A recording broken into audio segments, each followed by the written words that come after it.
Malaki ang tsansang maging isang ganap na bagyo ang binabantayang LPA o Low Pressure Area ng Pag-asa.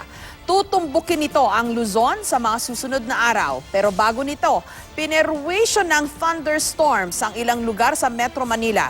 May report si Dano Tingkungko. Pasado alas 4 ng hapon kanina, biglang bumuhos ang malakas na ulan sa ilang lugar sa Metro Manila. Sa Marikina, bumaha sa ilang mababang lugar. Kaya ang mga sasakyan alalay lang sa pagmamaneho para makaiwas sa disgrasya. Sa parking naman ng Congress, 5 sasakyan ang inabot ng hanggang tuhod na baha. Kanina madaling araw, halos mag-zero visibility sa Maricaban Airport Road sa Pasay. Malakas din ang ulang naranasan sa ilang lugar sa Quezon City.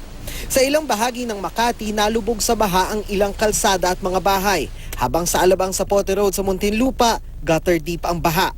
Ayon sa Pag-asa, epekto ng thunderstorm ang pag-ulan ngayong araw. Mataas naman ang posibilidad na maging bagyo ang low pressure area na nasa layong 900 kilometers east ng Surigao City, Surigao del Norte. Nakapaloob ito sa Intertropical Convergence Zone. Ayon sa Metro Weather, tutumbukin ng potensyal na bagyo ang Luzon sa mga susunod na araw. Wala pa itong epekto sa ating panahon, kaya bukas ng umaga sa Luzon, easterlies ang magpapaulan sa Quezon at Aurora provinces pati sa Bicol region. Uulan na sa Ilocos at Cordillera region maging sa Bataan at Zambales provinces, Calabarzon at Mimaropa region sa hapon.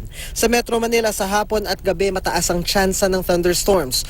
Uulanin naman ang halos buong Visayas umaga pa lang, habang sa Mindanao may ulan sa Zamboanga Peninsula at Caraga region sa umaga, halos buong Mindanao na ang may thunderstorm sa hapon.